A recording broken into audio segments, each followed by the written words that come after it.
আসসালামু আলাইকুম। আমি Abu Raihan new commerce academy থেকে আপনাদেরকে জানাচ্ছি স্বাগত। আমরা আজকে শিখব এইচএসসি হিসাব বিজ্ঞান প্রথম পত্রের চতুর্থ অধ্যায় রেওয়া মিল। তো আজকে আমাদের প্রথম পর্ব। এই প্রথম পর্বে আমরা শিখব রেওয়া মিলের বেসিক। তো আজকে আমরা শিখব রেওয়া মিলের বেসিক। তো দেখি রেওয়া মিলের বেসিক কি আছে এখানে। আমরা লিখে রাখছি রেওয়া মিল কি বা রেওয়া মিলের সংজ্ঞাটা আমরা এখানে লিখে রাখছি। তো রেওয়া মিলের সংজ্ঞার মাধ্যমে আমরা রেওয়া মিল সম্পর্কে জেনে নিব। তো এখানে প্রথমেই লিখছি রেওয়া মিল কি বা রেওয়া মিলের সংজ্ঞা। তো কোনো নির্দিষ্ট তারিখে হিসাবের গাণিতিক শুদ্ধতা যাচাইয়ের জন্য একটি পৃথক কাগজ বা বইয়ে খতিয়ানের জেরগুলোকে ডেবিট এবং ক্রেডিট অনুযায়ী সাজিয়ে যে তালিকা প্রস্তুত করা হয় তাকে রেওয়া মিল বলি। তাহলে আমরা বুঝতে পারলাম রেওয়া মিল কি। রেওয়া মিল শুধু কিসের জন্য প্রস্তুত করা হয়? গাণিতিক শুদ্ধতা যাচাইয়ের জন্য প্রস্তুত করা হয়। কোথায় থেকে প্রস্তুত করা হয়? খতিয়ানের জেরগুলো থেকে ডেবিট এবং ক্রেডিট অনুযায়ী রেওয়া মিল প্রস্তুত করা হয়। তারপরে আমরা লিখে রাখছি রেওয়া মিল প্রস্তুত করা বাধ্যতামূলক নয়। মূলত আমরা এই সংজ্ঞা থেকেই এগুলো আবার লিখে রাখছি যেন সংজ্ঞাটা আরো ক্লিয়ার ভাবে বোঝা যায়। তো আমরা লিখে রাখছি যে রেওয়া মিল প্রস্তুত করা বাধ্যতামূলক নয়। একটি রেওয়া মিল হচ্ছে একটি তালিকা মাত্র। রেওয়া মিল হিসাব চক্রের চতুর্থ ধাপ। রেওয়া মিল হিসাবের গাণিতিক শুদ্ধতা যাচাইয়ের জন্য প্রস্তুত করা হয়। রেওয়া মিল প্রস্তুত করা বাধ্যতামূলক নয়। রেওয়া মিল শুধু গাণিতিক শুদ্ধতা যাচাইয়ের জন্য প্রস্তুত করা হয়। খতিয়ানের উদ্বৃত্ত থেকে রেওয়া মিল প্রস্তুত করা হয়। তাহলে আমরা বুঝতে পারলাম খতিয়ানের উদ্বৃত্ত থেকে রেওয়া মিল প্রস্তুত করা হয়। রেওয়া মিল প্রস্তুত করা বাধ্যতামূলক নয়, এটি একটি তালিকা। রেওয়া মিল শুধু একটি তালিকা মাত্র। এটি হিসাব চক্রের চতুর্থতম ধাপ। আমাদের রেওয়া মিল প্রস্তুত করার জন্য যে বিষয়গুলো জানতে হবে, আমরা জানি আধুনিক হিসাব পদ্ধতি 5 প্রকার: আয়, দায়, মালিকানা সত্ত্ব, ব্যয়, সম্পদ।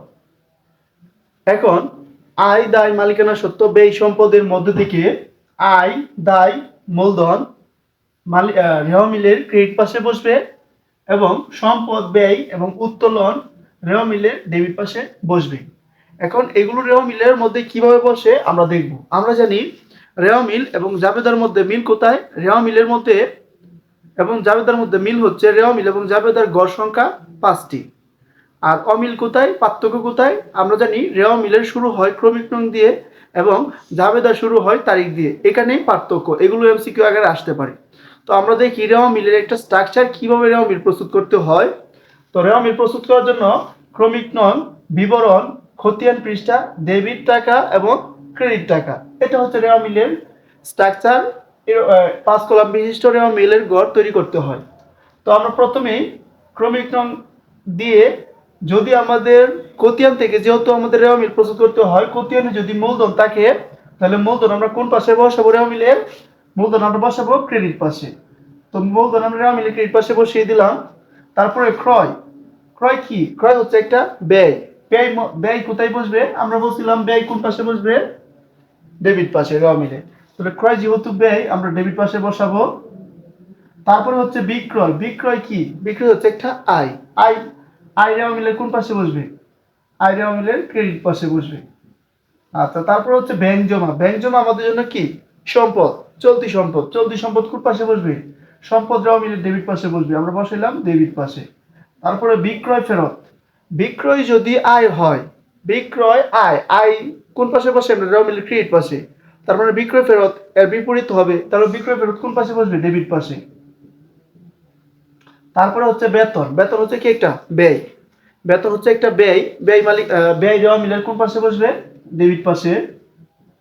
তারপরে নগদ তহবিল। নগদ তহবিল আমাদের জন্য চলতি সম্পদ। চলতি সম্পদ আমরা কোন পাশে বসাবো? রেওয়া মিলের ডেবিট পাশে। তারপরে ব্যাংক ঋণ। ব্যাংক ঋণ আমাদের জন্য কি? দায়। ব্যাংক ঋণ আমাদের জন্য দায়। আমরা রেওয়া মিলের দায় কোন পাশে বসাবো? আয়, দায়, আয়, দায়, মূলধন, এগুলো আমরা ক্রেডিট পাশে বসাবো। তো ব্যাংক ঋণ হচ্ছে আমাদের জন্য দায়, এটা আমরা রেওয়া মিলের ক্রেডিট পাশে বসাবো। তো আমরা এইভাবেই এন্ট্রিগুলো রেওয়া মিলের ডেবিট এবং ক্রেডিট অনুযায়ী আমরা সাজিয়ে লিখব। তাহলে আমরা বুঝতে পারলাম রেওয়া মিল প্রস্তুত করার জন্য আয়, দায়, মূলধন রেওয়া মিলের ক্রেডিট পাশে বসবে এবং সম্পদ ব্যয় উত্তোলন রেওয়া মিলের ডেবিট পাশে বসাবো।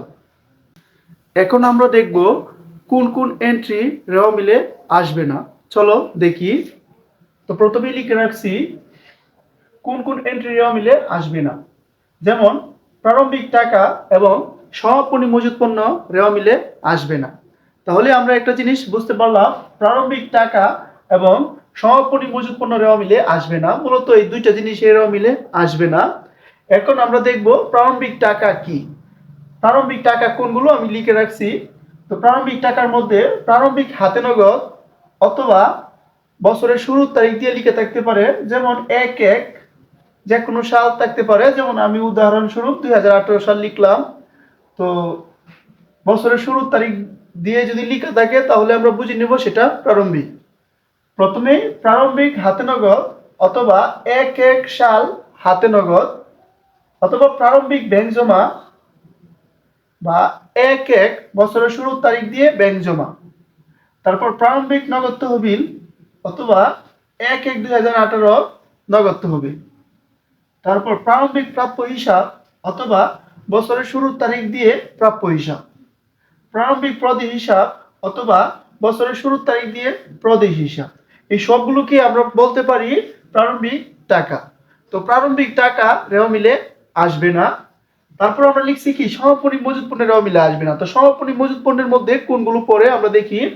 তো সমাপনী মজুত পণ্য অথবা 31/12/2018 মানে সাল, আমরা একটা উদাহরণস্বরূপ সাল দিয়ে রাখছি এখানে। তাহলে আমরা বুঝতে পারলাম বছরের শেষের তারিখ 31/12, এটা হচ্ছে বছরের শেষ তারিখ।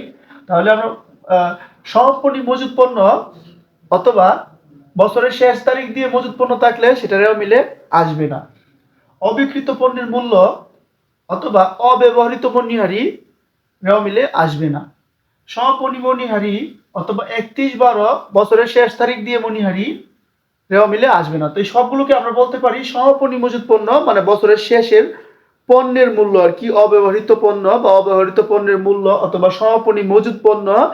এই সমাপনী মজুত পণ্যগুলো রেওয়া মিলে আসবে না এবং প্রারম্ভিক টাকা রেওয়া মিলে আসবে না। তো প্রারম্ভিক টাকার মধ্যে এইগুলো হচ্ছে প্রারম্ভিক টাকা। আশা করি তোমরা সবাই খাতা এটা নোট করে নিবা যে এইগুলো রেওয়া মিলে আসবে না। তারপর কি আছে এখানে, সম্ভাব্য কোনো কিছু রেওয়া মিলে আসবে না। সম্ভাব্য কোনো কিছু রেওয়া মিলে আসে না, যেমন সম্ভাব্য আয়, সম্ভাব্য দায়, সম্ভাব্য সম্পদ বা সম্ভাব্য কোনো কিছুই রেওয়া মিলে আসবে না। তাহলে আমরা বুঝতে পারলাম কোন কোন এন্ট্রি রেওয়া মিলে আসে না।